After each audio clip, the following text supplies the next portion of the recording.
The story begins in a prison mechanic shop, where a man is quietly working. Looking toward the camera, he says, "This is my story. 1947, Law Prison, Paris." There's a strange calmness in his eyes, and a hidden strength inside him. The story then goes back in time. In one of the prison wards, a new inmate named Claude arrives. He's brought before the warden. Claude has a gold-plated lighter hidden with him. The warden asks, "You know lighters aren't allowed here, right?" Claude calmly replies, "It doesn't even work. There's no gas inside. I just have an attachment to it. That's why I kept it with me." But the warden says, "You'll get it back when you leave this place. For now, it stays with us." Claude is then shifted to another barrack where 4 prisoners already live. As soon as he enters, one inmate, Menu, angrily tells the guard, "There are already 4 of us here. Now we'll be 5. The guard shouts back, "Yes, 5. Orders from above, not my decision." He leaves. Claude realizes his welcome isn't going too well. So, in a calm voice, he says,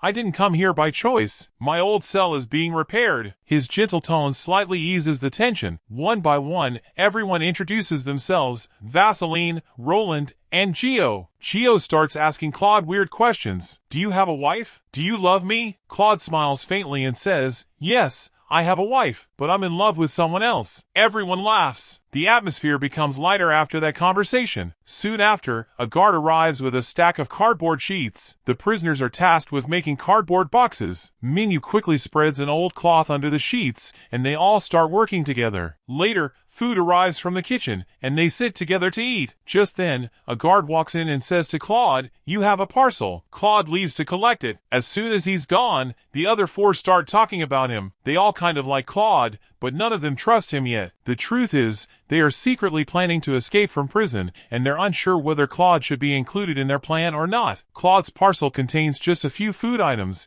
but each one is carefully checked by the guards before he gets them back. When Claude returns to the cell, he senses that something has changed. The others are keeping their distance. He asks softly, "Is everything okay?" Menu directly asks, "Why are you here?" Claude replies, "I committed murder. I lived with my wife and her younger sister, Nicole. One day, my wife tried to shoot me. I tried to grab the gun from her, but it accidentally went off and hit her shoulder. She then accused me of trying to kill her." The others are shocked and angry. How could a wife do that to her husband? Gio asks, "Is your wife rich?" Claude nods. "Yes, she is, but I don't love her anymore. I was having an affair with her younger sister, Nicole." Now everyone understands why his wife tried to kill him. Then Menu asks, "Do you think you'll ever get out of here?" Claude stays silent. Then Roland speaks up, "We're planning to escape, all 4 of us. Maybe you can join us." Claude is surprised. Roland adds, "I've escaped 3 times before." After talking for a while, Claude realizes how lucky he is to have been transferred to this cell. He asks,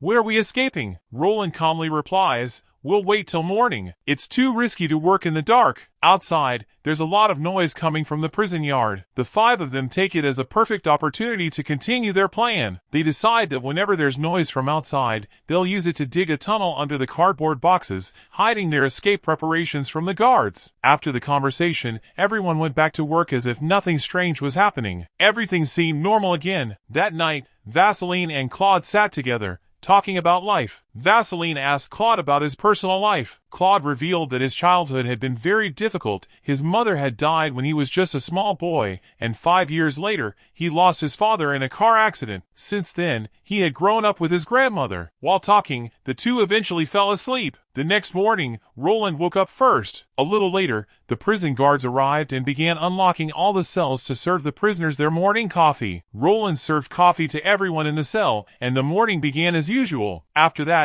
Roland took out a hidden piece of glass from a corner of the wall. He had secretly placed it there earlier. He broke it into smaller pieces, kept one with him, and flushed the rest down the toilet. Just then, 2 guards entered their cell for a routine inspection. Roland already knew this would happen, so he quickly hid the glass piece in his mouth. The guards checked all their belongings and searched the entire cell thoroughly before leaving. As soon as they were gone, Roland took the glass piece out and attached it to a toothbrush handle. Using it as a periscope, he peeked through the crack near the door to check the hallway. He saw that guards were patrolling outside. Roland then said, "Now that the inspection's over, we can start digging again." Claude was assigned as the lookout, to use the brush mirror to watch the corridor and warn them if any guard approached. Roland then dismantled part of a metal chair. The heavy iron piece would now serve as their digging tool. The group moved aside the cardboard sheets under which they had spread a cloth and began their secret work. Roland removed the floor tiles, and he and Minyu started digging through the floor. There was a lot of noise coming from outside, which helped cover the sounds of their digging. After a long effort, they managed to dig a 3-foot deep hole. Underneath, they discovered a cement floor. They broke through the cement slab and found an empty space below. Roland said, "Tonight, 2 of us will go down this hole and find a way out." They then refilled the hole with dirt, replaced the tiles, and spread the cardboard sheets again. Everything looked perfectly normal. When night came, they made dummy bodies out of blankets and cardboard to make it look like all 5 prisoners were sleeping. They even tied ropes to the dummy arms and legs so they could be moved slightly if needed. A guard soon arrived, knocked on the door, and peered through the peephole. From under their blankets, Gio, Vaseline, and Claude moved their hands to make it look natural. The guard saw 2 other bodies moving slightly and assumed everyone was asleep, so he left. After he was gone, Minyu checked again using the toothbrush mirror. When the coast was clear, Roland unscrewed part of a table and took out a metal blade, which he had hidden earlier. They would use it as a cutting tool. Then Roland and Minyu climbed down into the hole. Below, they found the sewer system. A metal grill blocked the passage, but they cut through it using the blade and crawled forward, finding themselves in the prison basement. Down there, they discovered several doors, one leading deeper into the sewer. While exploring, 2 policemen suddenly entered the basement for a smoke and routine inspection. Roland and Minyu hid behind a pillar, staying completely still until the officers left. Roland noticed that the locks on the doors were temporary, weak, and possibly breakable. He cut a piece of iron rod to use it like a key. They opened the first door, then another, but found no exit. At the 3rd door, Roland picked the lock, and Minyu said, "Maybe all these locks use the same key, like in the cells, so guards don't have to carry many keys." They unlocked the 3rd door and found a small door inside with a unique lock. They couldn't unlock it, so they cut off the hinges and removed the door entirely. Behind it was the sewer line again. As they followed the tunnel, they reached a large concrete wall blocking their path. Roland examined it and said, "This one's solid." But then he scratched the adjacent wall, and some cement began to fall off. He smiled and said, "This wall isn't that strong. It's the same cement used in the prison. Next time, we'll bring tools and break through it." They quietly made their way back to their cell. Meanwhile, Claude looked out through the door and saw that the guards were opening and checking all the cells again. Hearing their footsteps, Claude, Vaseline, and Gio immediately became alert. Worry showed on their faces. Just in time, Minyu and Roland climbed out of the hole and re-entered the cell silently. Roland quickly grabbed one of the dummy bodies and threw it into the hole, then they all helped cover it again with tiles and cardboard, making everything look untouched. When the guards came to inspect their cell, they peered inside but noticed nothing unusual. Believing everything was normal, they moved on. Everyone inside breathed a sigh of relief. After returning, Vaseline asked Roland, "What did you find down there?" Roland smiled faintly and said, "We found a way out. We'll just need to dig a small tunnel." Claude immediately asked, "Why were you down there for so long?" Roland replied sarcastically, "Do you have a watch?" "Because I don't. Lost track of time, my friend." "Sorry." The next morning, Vaseline went for a medical checkup. While casually chatting with the doctor to distract him, he managed to steal 2 glass bottles. On his way back, he also filled his pocket with some sand from a drum. Back in the cell, he showed the bottles to Roland, who instantly understood it was time to make sand timers. Together,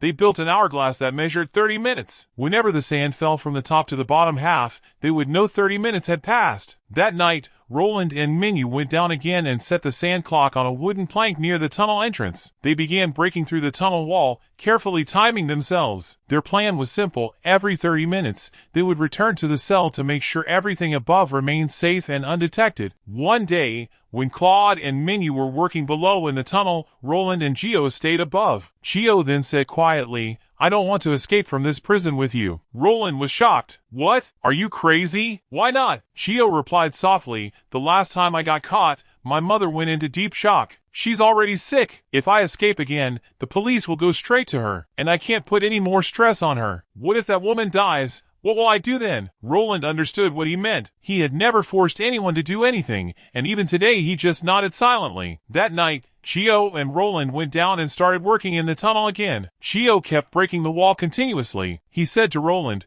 "I think we're very close now. The wall feels solid again." This filled him with new energy, and he began to dig faster. but suddenly, a pile of debris from the wall collapsed over him. Roland quickly ran and pulled Gio out of the rubble. Both were in bad shape but still alive. As soon as they got back to the cell, they took a bath immediately so that no guard would suspect anything. The next morning, everyone was shaving when a guard came and said to Claude, "Someone's here to see you." Claude quickly went to the visiting room, where his wife's younger sister, Nicole, was waiting. Nicole asked how he was doing. Claude directly asked, "Are you still living with your sister?" Nicole replied, "Yes, the house belongs to both of us. We don't talk much now, but she still loves you. Talk to her, maybe she'll withdraw the case." Claude replied bitterly, "I've already spoken to her lawyer. He clearly said she won't drop the charges." Nicole said softly, "Maybe she just wants to punish you a little. By the way, I wanted to tell you something else. I'm going to England for a year to learn English. By the time I return, you'll probably be out of jail." Claude looked into her eyes and said angrily, "Please, don't play any more games with me." Then he immediately left the visiting room. That night, when everyone was getting ready to work in the tunnel again, some guards suddenly entered their cell. Everyone was shocked. Vaseline asked, "Why so late at night?" Roland said, "Looks like they don't trust us anymore." The guard said sternly, "Your record is good, but duty is duty." They began checking the boxes on the floor and even lifted the cardboard sheet. For a moment, it seemed like they had figured something out. Escaping now would be difficult. But suddenly, a guard from the next cell shouted, "Something's wrong here." Seeing that, the head guard immediately sounded the alarm and called all the other guards. They started searching that other cell but found nothing. Then they moved toward the next cells, the ones they were more suspicious about. As soon as the guards left, Minu panicked and said to Roland, "We have to hurry before they come back." Minu and Roland quickly went down and began digging again. Minu was breaking the wall while Roland cleared the debris. After a while, Roland came up, and Claude went down to take his place. Claude also began removing the rubble while Minu continued breaking through. Finally, Minu saw an opening on the other side of the wall. Excited, he told Claude, and together they broke through the rest of the wall. Beyond it was a new sewer system. They crawled through it, looking for an exit. After a few minutes, they found a metal cover, a manhole leading to the road. When they lifted it, they saw an open alley just behind the prison. The prison building was clearly visible. They immediately went back to their cell and told the others, "We found the way out. It leads to the road behind the prison." Everyone was overjoyed. Roland said, "We'll escape tonight." Then they drew lots to decide who would go. Vaseline took a small box, placed folded slips of paper inside, and drew names one by one. First, Vaseline. Second, Gio. Third, Minu. Fourth, Roland. And finally, Claude. Vaseline said to Claude, "If you want, I can take your place." But Gio interrupted, "Anyone can take my place because I'm not escaping." Everyone was stunned. Claude asked, "Why not?" Gio replied, "I've already told Roland everything. You'll find out while escaping." Everyone went silent. Just then, a guard entered and said, "Claude, the warden wants to see you. Come with me." Claude put on his jacket and left. Minu asked the officer,